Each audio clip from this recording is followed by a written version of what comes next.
Hello everyone, welcome to your third Rhino tutorial. In this tutorial, we're gonna talk about surfaces and creating these surfaces. So, first thing you want to do in Rhino is make sure you're working in meters and not millimeters. Just go here, type meters and want 2 decimal precisions. So, hit OK and then click No. So, the first thing you want to actually know is that we have here surface. You have a surface like panel thing, and you have here your loft, your sweep, all the things that are, or the commands are that are related to surfaces. You also have here like a surface tool, and if you don't remember like what's the name of the command you want to work with, just hover over and you can find like this is the offset the surface, you have the rebuild and stuff like that.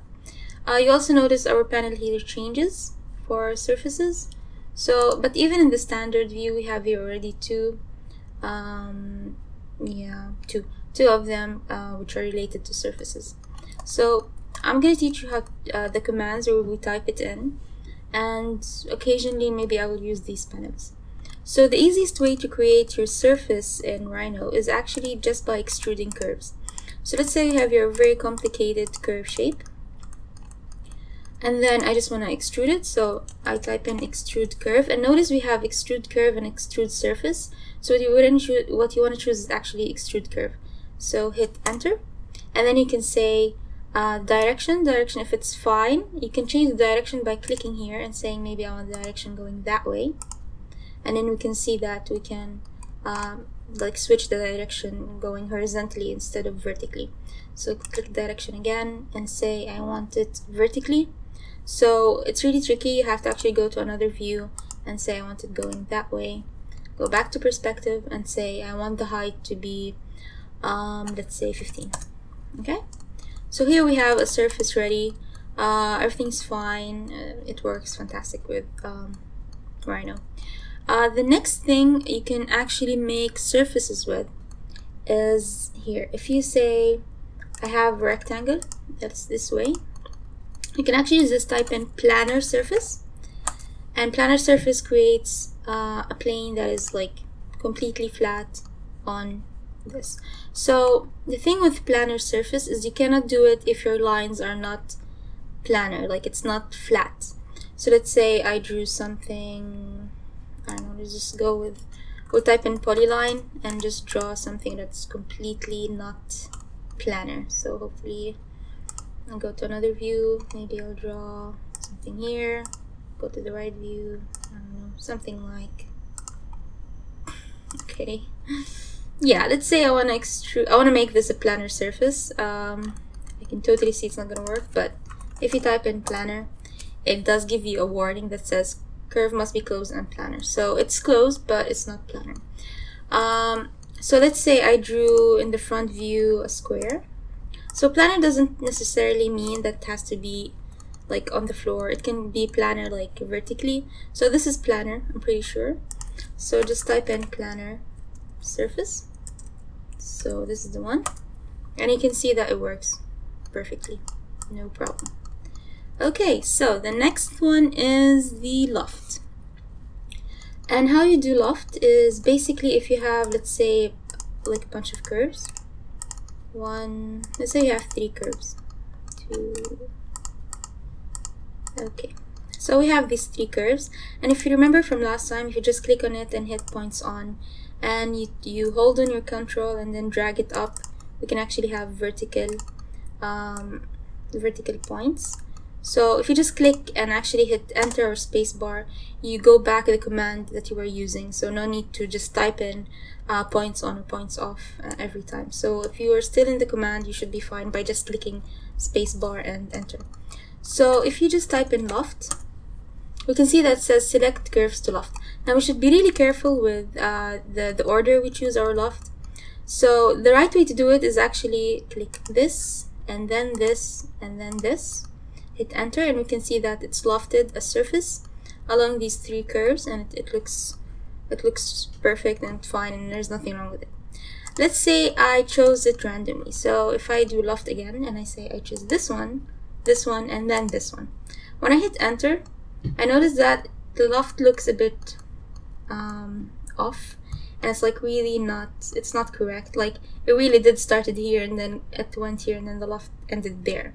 So the order of which curve you choose first is really important when you're lofting in Rhino or in any program. I think SketchUp plugins also have a loft, and it does the same thing.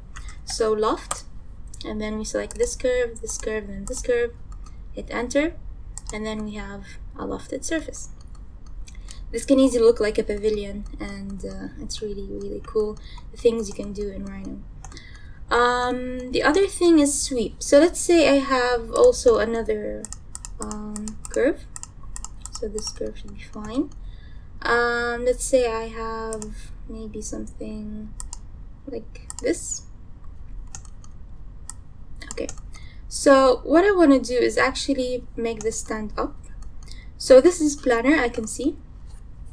So I can just type in Planar surface, and I can rotate it. So rotate 3D. Okay, I will explain actually rotate 3D in another, in the next tutorial. I'll skip this for now. I can actually just go to the front view and try to draw my polygon there. So let's say this is my polygon, perspective, and say this is it. Okay, let's say I want this to sweep along this curve. Like I want this to extrude along this curve. So what you want to choose is actually sweep. So SWEEP. And you want to choose sweep 1 and not 2, because 1 is 1 rail, 2 is 2 rail. So we're just going to go with 1 rail. And what you have to do first is select your rail. So select first the rail, and then you want to select the cross section. So it's this one. When you're done, hit enter, and hit enter again. And we can see that we have our shape extruded along the curve we drew. So it's pretty much cool. Okay, so I think this should be it for our how to create surfaces. Now there's so many ways you can do it. If you just go here to create surface and then drag this panel out, you can see that we can do so much more. Like this one, you can do already a surface. Let me see. This is the same. This is the planar surface. This is the loft we just talked about. The patch is well, it's basically if you have a bunch of curves and you just want to make a loft out of them. There is one really important, I think it's this one, surface from 2, 3, or 4 edges. I think this is like the most popular one that people use, and it's basically if you have curves that are not connected in any way, like you can only have 3 and that would be fine. If you just click on your surface from 2, 3 edges, you can choose all your edges, hit enter, and it creates this it creates a surface that can like combine all your curves. It's pretty cool. Sometimes if you're like stuck and you're not sure how to make the surface, I would suggest going to the surface from like 3 or 4 edges, and it will work. It almost always work. You can also make a surface with this. Yeah, I would suggest playing with these because actually this one is my favorite, drape over surface. So you can just drag a window. So let's say I want to drape a surface on top of this, and you can see we have a really interesting shape where the surface I drew just draped on the object I did.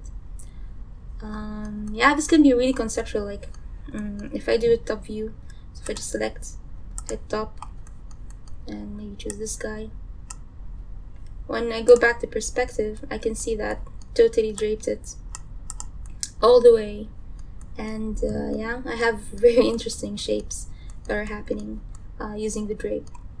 So yeah, try to like enjoy them and try to understand how they work. And yeah, hopefully it'll be very interesting for you. Next tutorial we're going to talk about editing these curves, and hopefully we can go further. So thank you so much for watching, and I'll see you next tutorial.